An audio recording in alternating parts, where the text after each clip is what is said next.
आज का टॉपिक है रॉबर्ट एवं गेने का अधिगम स्तर। रॉबर्ट और गेने ने अधिगम के 8 स्तर बताए हैं। तो यहाँ लिख सकते हैं अधिगम के 8 स्तर है।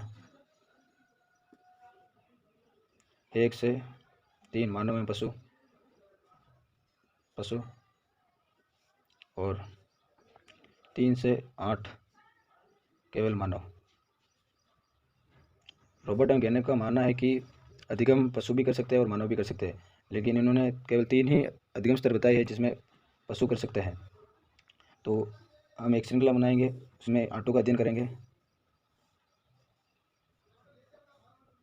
और आटो के बारे में जानेंगे। कौन कौन से अधिगम स्तर महत्वपूर्ण है उनके बारे में भी अध्ययन करें। पहला अधिगम स्तर है संकेत अधिगम स्तर। दूसरा अधिगम स्तर है अनुक्रिया उद्दीपक अधिगम स्तर। इसी प्रकार तीसरा है शाब्दिक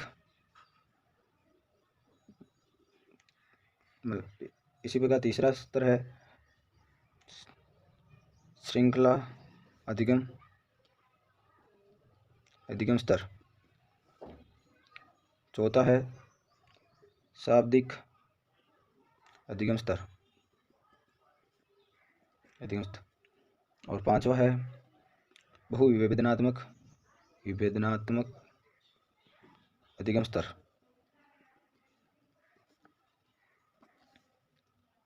पांच अधिगम स्तर हो गए हैं। छठा है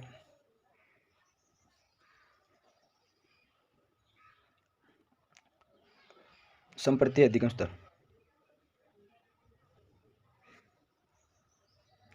स्तर। सातवें सिद्धांत अधिगम स्तर और आठवां है समीक्षा समाधान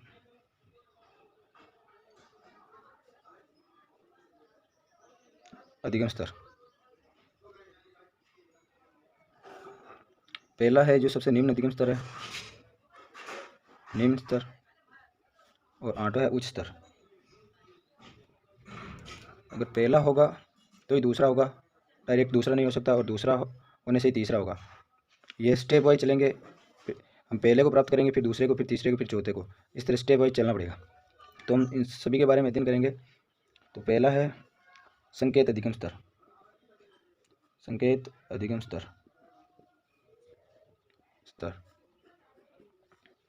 रॉबर्ट एवं गेने ने दिया ये अधिगम स्तर, और उनका मानना है कि संकेत के द्वारा अधिगम भी किया जा सकता है। संकेत के द्वारा अधिगम किया जा सकता है। ये व्यवहारवादी मानने वाले इवान पी पावलोव का भी मानना है कि संकेत के द्वारा अधिगम किया जा सकता है। उन्होंने एस थ्योरी दी थी, जिसमें बताया एस थ्योरी मतलब स्टिमुलस यानी उद्दीपक, जिसमें उन्होंने बताया है कि कुत्ते को, जिस प्रकार हम उदाहरण के समझ सकते हैं कि कुत्ते को घंटी बजाते ही उसके मुंह में लार आ जाना, या उस घंटी से संकेत देना कि अभी कुत्ते के पास भोजन आएगा। ये सिद्धांत इवान पी पावलोव ने दिया था। स्टिमुलस थ्योरी भी कहा जाता है। तो पावलोव भी इससे संबंध रखते हैं। इसमें इतना ही है। फिर दूसरा आ जाता है अनुक्रिया उद्दीपक अधिगम स्तर। अनुक्रिया उद्दीपक अधिगम स्तर में ये थॉर्नडाइन के अधिगम स्तर से, ये थॉर्नडाइन के सिद्धांत की तरह है। थॉर्नडाइन ने बॉन्डिंग थ्योरी दी थी, जिसमें फूल का सिद्धांत भी बताया। तो ये थॉर्नडाइन के सिद्धांत से मिलता जुलता है। और फिर तीसरा आता है श्रृंखला अधिगम स्तर। श्रृंखला अधिगम स्तर। ये सिद्धांत दिया था एडविन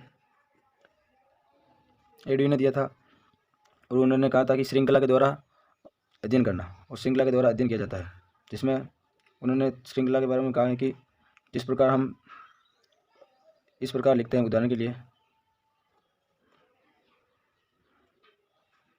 तो इस श्रृंखला में हमें जहाँ भूल हुई या गलती हुई है उसको अलग करना है। इसमें बताया कि ये 2, 4, 6, 8, 10 और यहाँ पर 11, तो यहाँ 11 को काट कर 12 लिखना है, नहीं कि पूरी श्रृंखला को गलत करना है। तो इनका मानना है कि जब श्रृंखला बनाते समय कहीं पर त्रुटि हो जाए चाहे तो पूरी श्रृंखला को गलत न कर हमें उस शब्द को सही करना। एडविन का मानना है कि अगर जब किसी श्रृंखला को बनाते समय अगर कोई शब्द या उसमें त्रुटि हो जाए तो उस पूरी श्रृंखला को न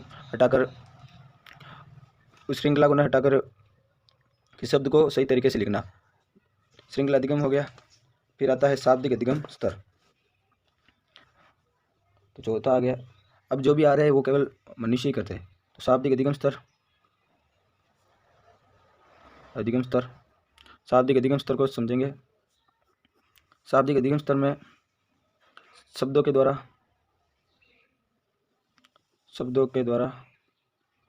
अधिगम, जिस तरह शब्दों को समझकर हम कोई भी कार्य करते हैं या सीखते हैं, जिस तरह पढ़ना, पाठ्य पुस्तक रटना, ये सभी शाब्दिक अधिगम स्तर में आता है। फिर पांचवा आता है पांचवा पढ़ेंगे हम बहु विभेदनात्मक अधिगम स्तर।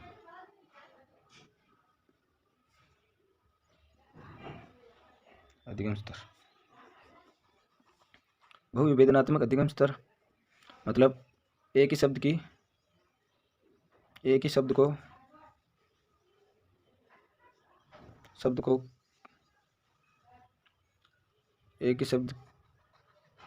का अलग अलग महत्व निकालना।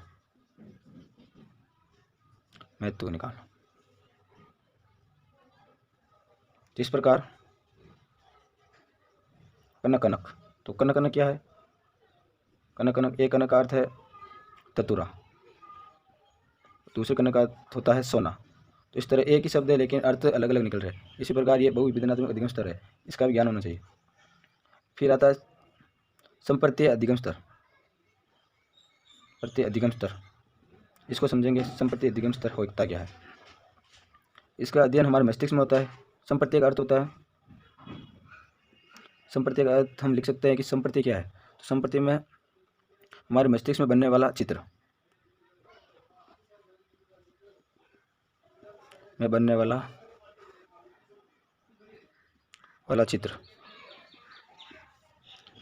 हमारे मस्तिष्क में जो भी चित्र बन रहा है, जिसे हमें कहा जा रहा है कि हाथी, तो हमारे मस्तिष्क में अपने आप हाथी का चित्र बन गया है, तो वो संप्रत्यय अधिगम स्तर में आएगा। फिर आता है सातवां सिद्धांत अधिगम स्तर।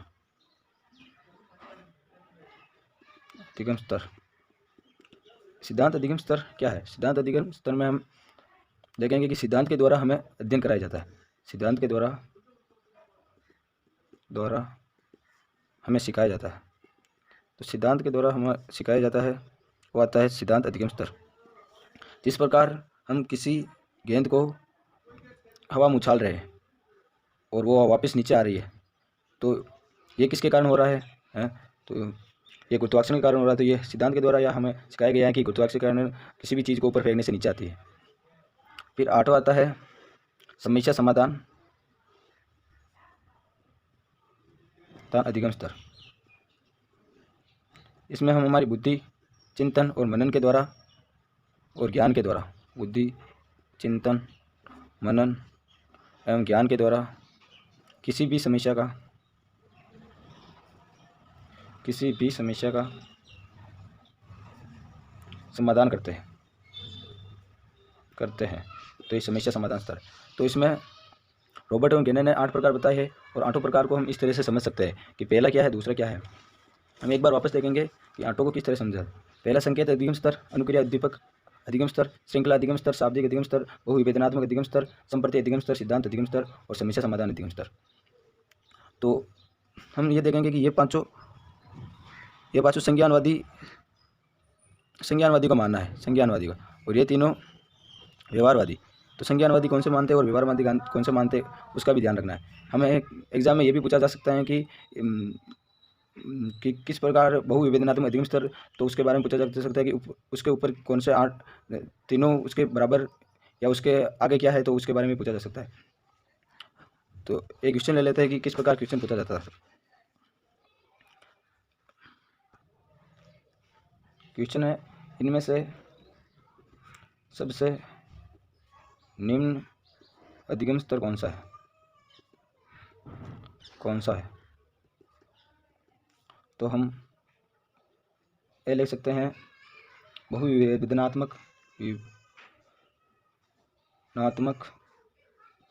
अधिगम स्तर।